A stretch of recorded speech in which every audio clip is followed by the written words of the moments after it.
ಜಾತಿ ಗಣತಿ ಮಾಡ್ತೀವಿ ಅಂತ ಹೇಳಿದ್ದು ಕೇಂದ್ರ ಸರ್ಕಾರ ಪಹಲ್ಗಾಮ್ ದಾಳಿ ವೋಟ್ ಚೋರಿ ಆರಂಭವಾದಾಗ ಜನರಿಗೆ ದಾರಿ ತಪ್ಪಿಸಲು ಯತ್ನಿಸಿದ್ರು. ರಾತ್ರಿ ಮಲಗಿದ್ದವರಿಗೆ ಎಚ್ಚರವಾದಾಗ ಎದ್ದು ಬಂದು ನಾವು ಒಬಿಸಿ ಜಾತಿ ಗಣತಿ ಮಾಡ್ತೀವಿ ಎಂದರು. ಚಿಕ್ಕಮಗಳೂರಿನಲ್ಲಿ ಕಾರ್ಮಿಕ ಸಚಿವ ಸಂತೋಷ್ ಲಾಡ್ ಹೇಳಿಕೆ. ಮತಾಂತರ ನಮ್ಮ ಹಕ್ಕು, ನಾವು ಮತ್ತೆ ನಮ್ಮ ಧರ್ಮಕ್ಕೆ ವಾಪಸ್ ಆಗಬಹುದು. ಬಹಳಷ್ಟು ಜನ ಜಾತಿ ಗಣತಿ ಅಂತಾರೆ. ಶೈಕ್ಷಣಿಕವಾಗಿ ಹೋದಾಗ ಅದೊಂದು ಪ್ಯಾರಾಮೀಟರ್, 60ರಲ್ಲಿ 58 ಪ್ಯಾರಾಮೀಟರ್ ಬಿಟ್ಟಿದ್ದಾರೆ. ನೀವೆಲ್ಲ ಜಾತಿ ಗಣತಿ ಅಂತೀರಾ, ಜಾತಿ ಗಣತಿ ಅಲ್ಲ, ಒಬಿಸಿ ಜಾತಿ ಗಣತಿ ಮಾಡ್ತೀವಿ ಎಂದಿದ್ದು ಕೇಂದ್ರ ಸರ್ಕಾರ. ಆಗ ಅವರು ಯಾವ ಜಾತಿಯನ್ನ ಬರೆಯಲಿಲ್ಲ. ಕಾಂಗ್ರೆಸ್ ಇರುವಲ್ಲಿ ಕಾಲು ಕರೆದು ಜಗಳ ಮಾಡಲು ಮುಂದಾಗ್ತಾರೆ. ಈಗ ಎಲ್ಲ ಮುಚ್ಕೊಂಡು ಹೋಗ್ಬೇಕಲ್ವಾ? ಕಾಂಗ್ರೆಸ್ಸಿಗರಿಗೆ ತೊಂದರೆ ಕೊಡೋದು ಬಿಟ್ರೆ ಬೇರೆ ಏನಿದೆ ಹೇಳಿ ಎಂದು ಸಂತೋಷ್ ಲಾಡ್ ಕಿಡಿಕಾರಿದ್ದಾರೆ. ಬ್ಯೂರೋ ರಿಪೋರ್ಟ್ ಪ್ರಕಾಶ್ ಪಕ್ಕಿ, ಪ್ರಜಾಪವ TV, Chikkamagaluru. Conversion is your choice. If I am converted from Christian to, for example, a Dalit, if I have converted to Christianity, tomorrow I can go back also. Religion is your choice. Caste is already ಇದೆ. ನಿಮ್ಮ ಕಾಸ್ಟ್ನ ಯಾರು change ಮಾಡೋಕ್ಕಾಗಲ್ಲ. ರಿಲಿಜನ್ನ ನೀವೇನು ಹೇಳ್ತೀರಿ ಅದನ್ನ ಬರೀತಾರೆ, cost ಏನು ಹೇಳ್ತಾರೆ ಬರ್ಕೊಂಬರ್ತಾರೆ.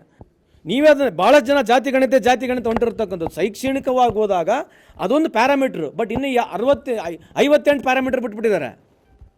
ನಾವು ಅದು ಮೇಲೆ ಇದೆ, ಬುಕ್ಲೆಟ್ನಲ್ಲಿದೆಯಲ್ಲ, ಸೋಷಿಯಲ್ ಎಕನಾಮಿಕಲ್ ಸರ್ವೆ ಅಂತನಿಲ್ಲ, ಸೋಷಿಯಲ್ ಎಜುಕೇಷನಲ್ ಎಕನಾಮಿಕಲ್ ಸರ್ವೆ ಅಂತನಿದೆಯಲ್ಲ. ನೀವು ಅದು ಎಲ್ಲರೂ ಜಾತಿ ಗಣಿತ ಅಂತೇಳಿ ಕೇಂದ್ರ ಸರ್ಕಾರ ಹೇಳಿರ್ತಕ್ಕ ಜಾತಿ ಗಣಿತ ಮಾಡ್ತೀವಿ ಅಂತೇಳಿ.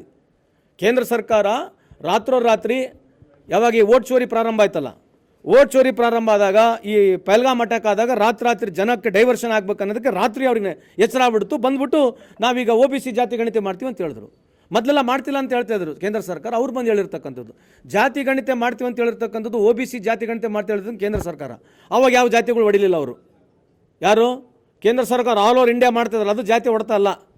ನಾವಿಲ್ಲಿ ಮಾಡಿಬಿಟ್ರೆ ಜಾತಿ ಹೊಡ್ತು. ಇವ್ರು ಮಾಡೋದೇನೈತೆ ಮತ್ತೆ ಇಡೀ ಪ್ರಪಂಚದಲ್ಲಿ ಈಗ? Why did they agree to do that? Should we not ask the same question to them people who are shouting against us now? Are they not equally responsible for this? ಅವ್ರ ಟೈಮ್ನಲ್ಲಿ ಕೂಡ ಇದಾಗಿತ್ತಲ್ಲ. BJP ಸರ್ಕಾರದಲ್ಲಿ interim report ಒಪ್ಕೊಂಡಿಲ್ವಾ ಇದ್ರದ್ದು? Are they not agreed this? They have agreed this ಅಲ್ವಾ? ಸುಮ್ಮನೆ ಏನಂತಂದ್ರೆ ಕಾಂಗ್ರೆಸ್ ಎಲ್ಲಿರ್ತೈತೆ ಏನೋ ಒಂದು ಹುಡುಕ್ಬೇಕಲ್ಲ. ಕಾಲ್ಕೇರ್ ಜಗಳ ಮಾಡೋದಂತಾರಲ್ಲ, ಆ ರೀತಿ ಮಾಡ್ತಕ್ಕಂಥದ್ದು ಬಿಟ್ಟರೆ ಬೇರೆ ಏನು ಉಳಿದಿಲ್ಲ ಅವ್ರ ಹತ್ರ. ಯಾಕಂದ್ರೆ ಈಗೆಲ್ಲ ಮುಚ್ಕೊಂಡು ಹೋಗ್ಬೇಕಲ್ಲ. ಈಗ H1B1 ವೀಸಾ ಯಾರು ಮಾತಾಡೋಂಗಿಲ್ಲ, ಯಾಕಂದರೆ ಇದು ವಿಷಯನೇ ಅಲ್ಲ. ನೀವು ಕೂಡ ಯಾರು ಕೇಳೋಂಗಿಲ್ಲ, ಯಾಕಂದರೆ ವಿಷಯನೇ ಅಲ್ಲ. H1B1 ವೀಸಾನೇ ಅಲ್ಲ, ಅದು ಏನು ವಿಷಯನೇ ಅಲ್ಲ. ಈಗ 500 ರೂಪಾಯಿ ನೋಟ್ ಸಿಗ್ತಲ್ಲ ಮಾರ್ಕೆಟ್ನಾಗ, ಅದು ಇಶ್ಯೂ ಇಲ್ಲ. 2000 ರೂಪಾಯಿ ನೋಟ್ ಕಣ್ಣಿಗೆ ಕಾಣಂಗಿಲ್ಲ, ಅದು ಇಶ್ಯೂ ಇಲ್ಲ.